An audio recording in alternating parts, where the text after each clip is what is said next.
Everybody, and welcome to another episode here on the Coach G Show. We'll be diving into one of rugby's biggest rivalries. Not the biggest. I'm not talking about South Africa versus New Zealand. It is France versus England, better known as Le Crunch. The term really took off in the late 1980s and 1990s as both nations became the dominant powers in the Five Nations, although one of the first verifiable uses in the print dates back to 1981. But this rivalry is bigger than rugby. It taps into centuries of Anglo-French tension, history, culture, and even the old French nickname for the English, le roast beef, a jab that goes back much further and was already being used satirically in the 18th century. So today, we are unpacking why the fixture feels different, where the edge comes from, and why France versus England is never just another game.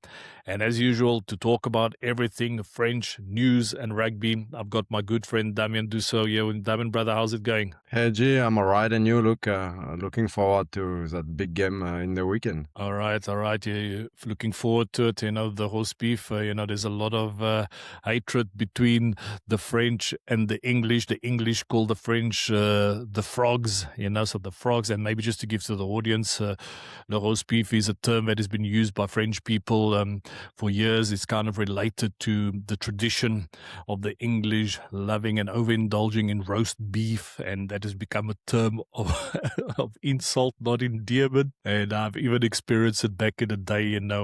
We had Toby Flood at Toulouse. Whenever he would make the French guys angry, then the guys were, le roast beef, you guys are all the same.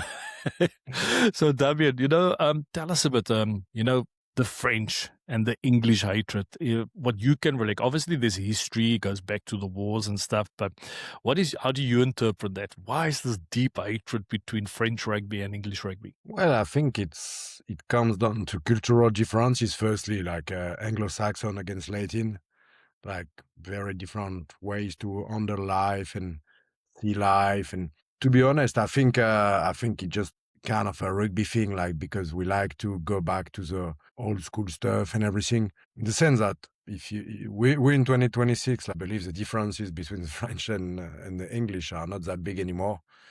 Probably not the best example to talk about that, because obviously I'm an agent in France, but also in the UK, and I go often to England. The first country I brought my daughter in to visit was to go to London on a trip, and I was very happy to do that. So, I mean, I'm probably not the typical French for that.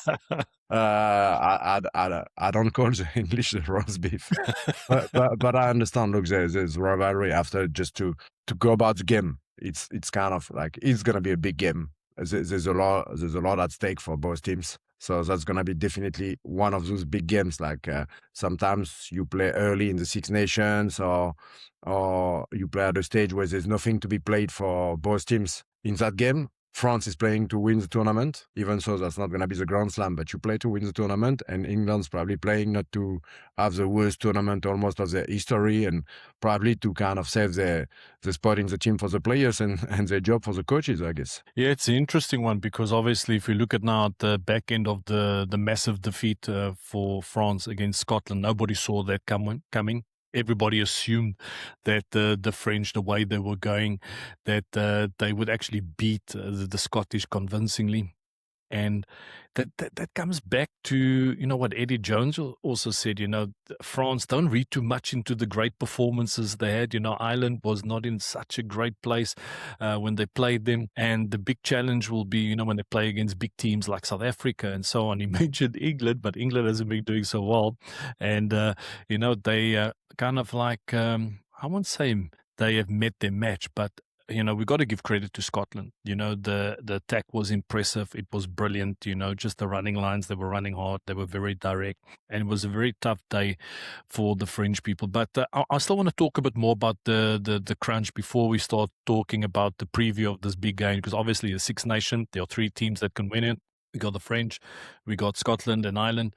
But I remember back then, French people just put so much more emphasis on Le Crunch. Everybody lives for it. And it's great to see that this is still part and parcel of the traditions of the game, because these rivalries are important. We got South Africa and the ABs, that's massive.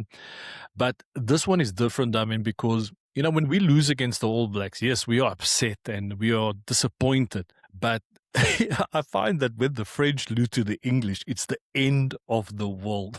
So maybe if you could tell us more about that. Well, I guess first it's sort of derby because we like basically they are our neighbors, and I guess because of the history of hating each other, and it does create something a bit bigger. But also you've got to remember that for years, so it's not exactly the case anymore because some years you've had a long time with Ireland performing, and then now you've got Scotland, you've got also Italy. But I mean, in the 90s or in the early 2000 years, it was only like France or England would win the tournament. So I assume also it was always like the big game, and you have it every season, and you have the tournament every season. That is very important, and because of the history of Six Nations, that is so old. If you compare like to the Springboks and the All Blacks, you guys have the Tri Nations not for such a long time as the Six Nations. So I guess more the time has gone.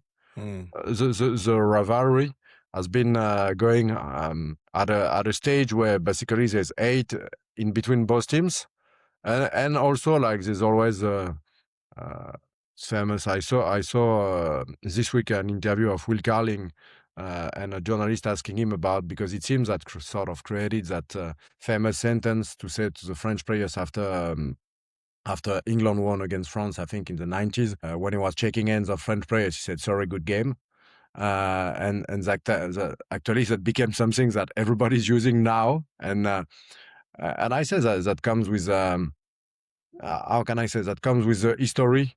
So we'll have also, maybe we'll talk about him, or you have Pollock and the way it's been between Northampton and Bordeaux last year and stuff. Yeah. So that's gonna be quite interesting to see when it's gonna go on, how the crowd's gonna react. But I mean, that's part of the game. I like that as well. Like, I mean, I believe those games make history of the game. Like, people remember those big games, and they remember because there's something almost animal. It's almost more than just a game. It's brilliant. Now, thanks for giving the French version of that. It's great to see how important this crunch is for you guys. But Damien, let's maybe just quickly touch base. And I know there's a lot of channels and podcasts that have already spoken about the game, but let's just give our 2 cents of the game. The French, in my, how can I say, opinion, I do believe they thought it was going to be easy. Everybody thought they were going to run over the Scottish, and it's brilliant to see. And it's brilliant for rugby to see another nation coming up to the front and, beating one of the big guns, which is important. And I hope that Scotland will be consistent. And, I wonder if it comes down to maybe the South African influence of Carl Steyn and, Pierre Schoeman. Just want to put that out there. I will leave that up to everybody in the comments to, to give their point of view.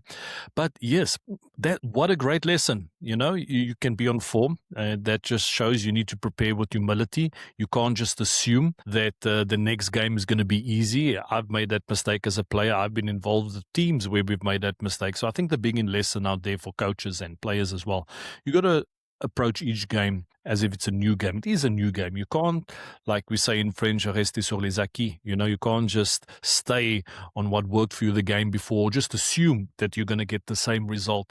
So that's why it's important to approach a game with humility. But let's maybe just quickly touch base on the French. In your mind, what do you feel went wrong? Because obviously I saw the newspapers this week. They were criticized, and the headline, I think it was on the Midi Olympic, was Le Clac. If you can maybe explain to our audience what that means. Like means the slap. Clac. Slap. Honestly, there's two. I don't want to say there's 2 stories, but for me, there's almost 2 stories. There's what we see and what's behind the scenes. I don't know exactly how the team has approached the game, and if they were overconfident. And I'm actually not sure about that. I think also in that tournament, because a lot of players have changed role. I mean, new leaders, some players being left out of the squad and stuff. So I guess that's also maybe for the staff part of the common experience to win and also to lose together. And let's give credit to Scotland. Like, they were great. I think they probably at their best at the moment. with a team with a very good mix of experience, younger players. They probably have in Finn Russell, one of the best fly half in the world. They have some players that, because I think the Scottish teams like Glasgow and Edinburgh are not very much out there and advertised and stuff. People don't see them, but I mean, they have great players. So I'm not that surprised. I'm not sure the French were that surprised to have that much adversity. I was probably more surprised by the 50 points, which were a lot. Hopefully the team made a huge effort to come back to 40 points for France, which made it probably a bit less harsh to take. But that's also good. Like we 1.5 year going towards the World Cup, and I guess sometimes you also need to be back on your feet, if I may say it this way, and to be aware that you can have great players work well and everything, but other teams as well. So you still need to keep on working and find new solutions, which is positive also, I think, for the team to be in that situation and to learn from it. Yeah, it's quite interesting. It's true what you said. There's been a lot of change of leadership. We have seen players like Aldrit not involved, Galthié, who were key leaders in the team, which is interesting because Galthié left the door open when he's mentioned that they might be involved late in the Six Nations, which is not the case. That, unfortunately for them, that's maybe a strong message which he's maybe sending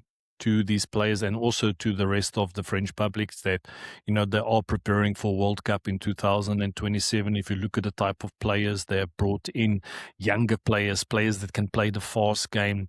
And we saw against Scotland, when the French actually managed to put their game into place and better manage the game, and also with their counter-attacking abilities, it was unbelievable. Still coming back 40 points. That's a massive positive, from a team. You can look at the negative side and say, okay, they lost. They should have won that game easily. But I do believe for the French, that's a big learning curve, because even with all the type of players that they have, your LBB and Antoine Dupont, and you obviously got Mathieu Jalibert, who's on massive form, and Thomas Ramos. They got all these amazing players, and obviously the Miafou, the Flamand, the Francois Cross, and Genonge was unfortunately injured. They got great players. But I do believe it's going to serve him. But it's definitely going to be an interesting one this week in Damien, because as you mentioned, England, probably one of the worst Six Nations campaigns. They're taking a lot of flack. We know with the English media, they don't hold back. And being a former rugby player, I know what it feels like when you're not doing well. People will come hard at you. South Africans are very similar. When you're not doing well, they won't hesitate to say what they think of you, and they won't choose their words wisely.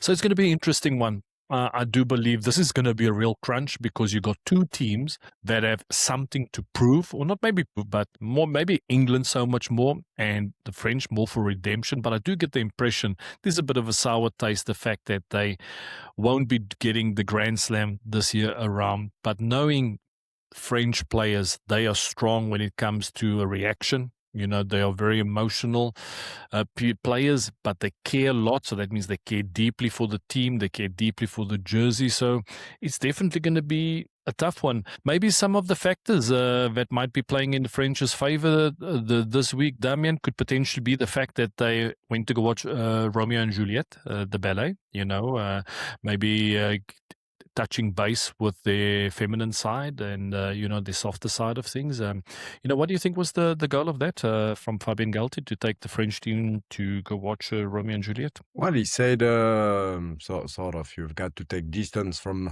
the game and stuff. I like, honestly, personally, I like that type of idea. I believe that's probably a unique occasion for certain players to see a ballet. And if you think about doing great stuff, you need to think about, okay, what can we do to think outside of the box? And that type of things can be inspirational, show you another type of performance.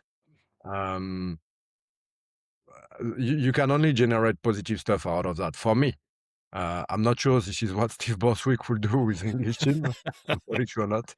And I'm not sure. Well, Rassi Erasmus potentially could do that. I'm not sure some previous coaches would have done that in South Africa. No, I think it's good to that rugby gets players out of their zone, out of their sport, and bring some new stuff to try to get some new ideas. to make players think out of the box. I think most of the time players are put in a sort of box where they have to think, okay, next weekend, okay, game finish next weekend, okay, game finish next weekend. And I think sometimes that's a system where the players probably kind of struggle to be like in a closed environment where they can't really, if they don't have that personal background to be open to things, it's not proposed to them. So, well, I think it's a great idea. I don't know if it's gonna have an impact on the game, but maybe Pollock will tell to some players they can go back to the ballet. I don't know, but I think it's a good idea. Also, I don't know how long it was playing before, but in that context, it was also a way to probably put some pressure off and do something a bit different. So I think management-wise, it's a good thing to do it to give that opportunity as a team to do something completely different, no pressure, nothing. Before a game with so much pressure on. Yeah, I think it's a smart move, and we can all debate why Fabien Galthié did this. I think people like Eddie Jones, they talk a lot about disruption in their books. Sometimes it's very important to create disruption, and I think this is exactly what he tried to achieve. If I go back to when I still used to do some crazy stuff in the corporate space, and I still do from time to time, get people doing bear crawls and doing all these crazy body movements, and often the response would be, "What is this? This is stupid. This is bullshit. This bunch of BS." And I can imagine there's a lot of players. Just put myself in the mind of the players, this new generation who are glued to their phones, who love their TikTok, love their Instagram, and all these type of things. They're like, "Why the hell are you doing this?" So one of two reasons: you might get a group of players that might actually be intrigued and say, okay, this is actually a masterpiece. It takes a lot of cohesion. It takes a lot of synchronization. You need to be on point. You need to step up to the line. There's a lot of pressure. Maybe you'll stimulate a certain group, but then you'll get another group of players that will be complaining and saying, like typical French, "Oh, c'est nul, c'est n'importe quoi." They will say, "This is nothing. Why are we doing this?" But what it actually creates, it creates a discussion amongst players. They start to actually talk about that, listen here, why are we going to the ballet? What purpose does it serve? So there are various ways you can look at it, and there are different reasons potentially why Galthié decided to actually do this. But it's important. I agree with you, Damien. You need to change scenery. You need to change the environment a little bit, which is very important.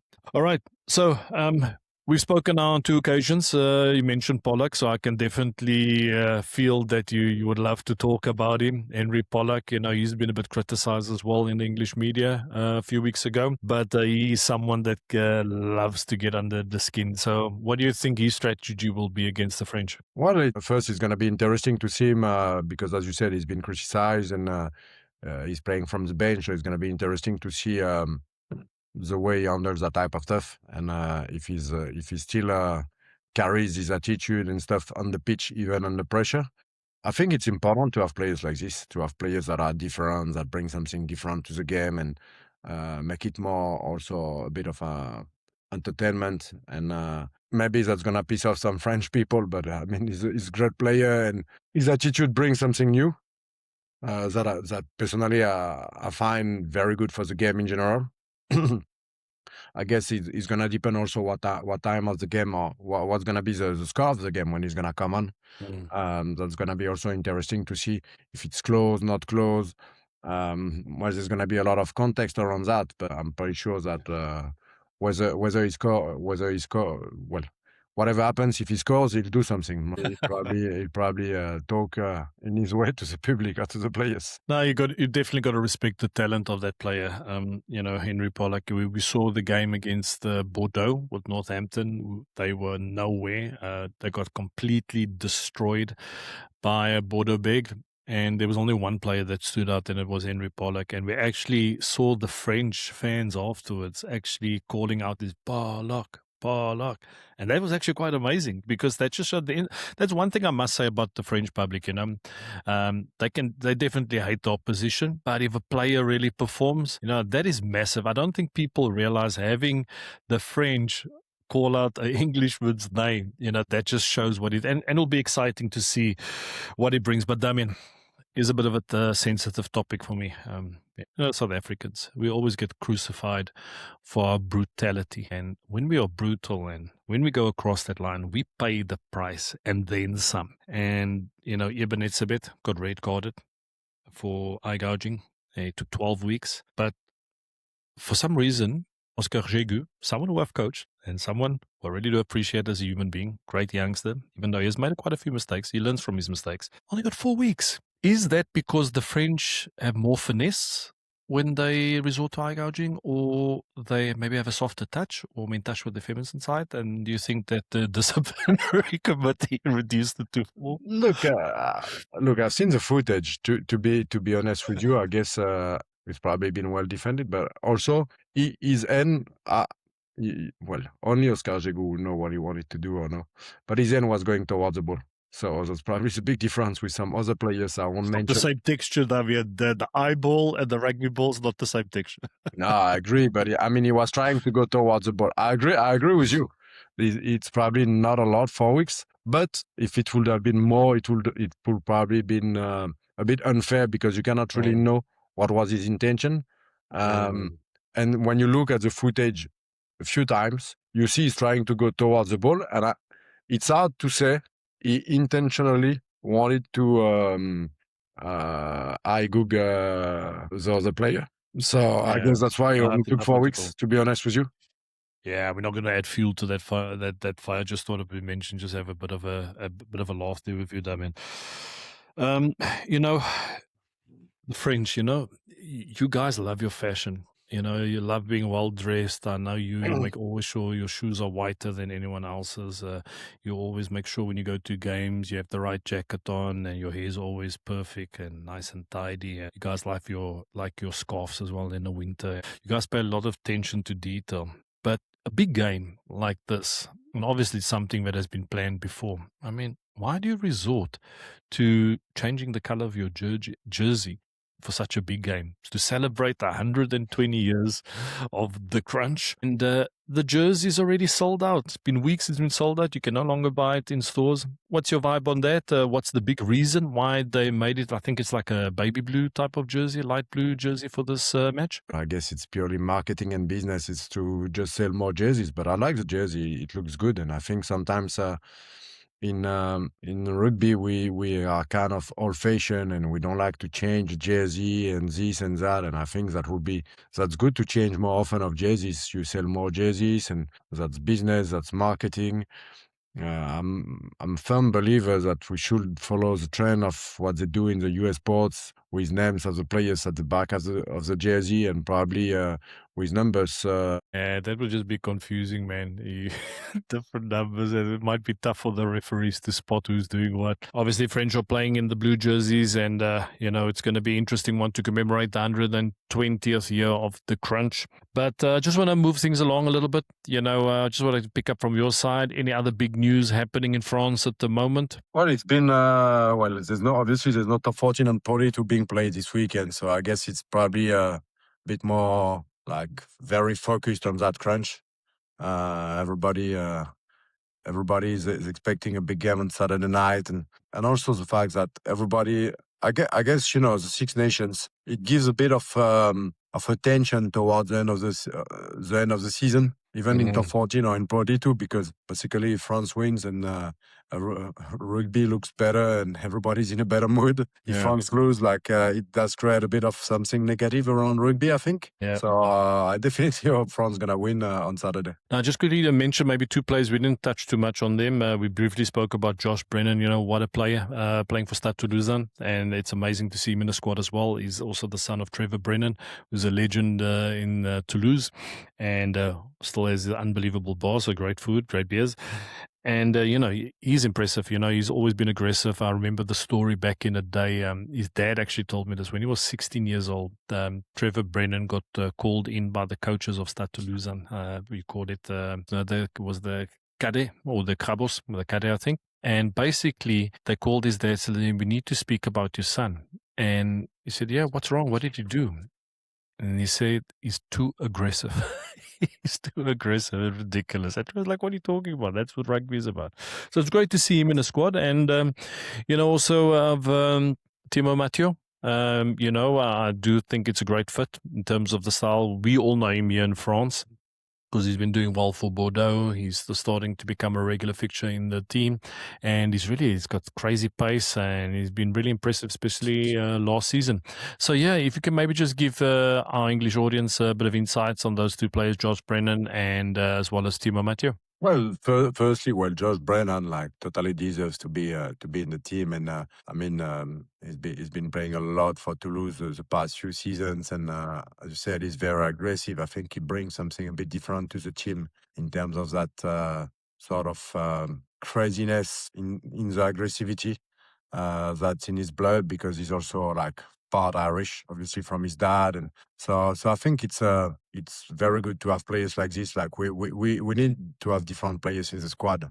Obviously he's been formed in Toulouse, so he also has great skills and stuff. So that's gonna definitely bring some aggressivity from the bench. And talking about then Timo Mathieu, obviously he started rugby very late. He's got a basketball background.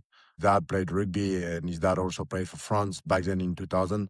First, that's his story, to have always a dad and a son playing for the same team. But Timo Mathieu's got like crazy skills, because coming from basketball, there's two things that really catch your eyes: is the way he runs with the ball, and the way he can under the ball with one hand and stuff, and the way he offloads, firstly, and secondly, the way he jumps in the line out is like very good. I think in Bordeaux they made a great job. Like they already made a great job with him in Biarritz, but in Bordeaux they probably made him a bit more aggressive in defense, and also probably worked on his body. Like he's picked up weight, but I mean good weight, to probably be a bit more consistent in the collisions, and not to be only a player that is like a running player, but he can also now be more hard in the collisions. Yeah, it's going to be interesting. Well, it's great to see how he settles in. And that's great to see the French team also really, like we say in French, viser les jeunes. They're really focusing on giving the youngsters opportunity, and there's so many great youngsters coming through. We already spoke about this in the previous episode on the French system and how they're developing youngsters. It's great to see these guys come through. You got Guillard as well that's on the bench. So it's going to be interesting to see how things go this week. It's going to be a tough one. I know we're all super excited, Damien. I know it's Friday and you also need to get going. I need to get going. But just want to say thanks to you for taking the time for joining, but also thanks to everybody listening and watching our short form episode, just talking about everything French rugby. We do this from time to time when Damien and myself are available at the same time. Hope you guys enjoy. But most important, I would like you guys to make the effort to check out my unbelievable community called Coach G Level Up. So this is a community on the platform called School, where we deep dive into different topics, all rugby, scrum, mindset, and also obviously a bit of podcasting as well. And this community is absolutely free with loads of great content which you can access. Obviously, there are some different tiers available where you can access some more exclusive content. So I'll definitely advise you to check out the QR code, which is now coming up here on your screen. All you have to do is scan it to join, or even easier, all you have to do is check the description and the link will be posted right there and you can join. So check out my community on School. It's a great resource for players, for coaches, and even for parents as well. And I got some more courses that will be coming in the near future. Damien, brother, I wish you an unbelievable day. Good Friday. Off to get a flat white from my favorite place here in Cornerbury. Looking forward to that and catching up with a good friend. And I hope you have a great weekend and take it easy on l'apéro. Same for you, and allez les bleus. Okay, I'll be French this weekend. Allez, on y va. Let's go.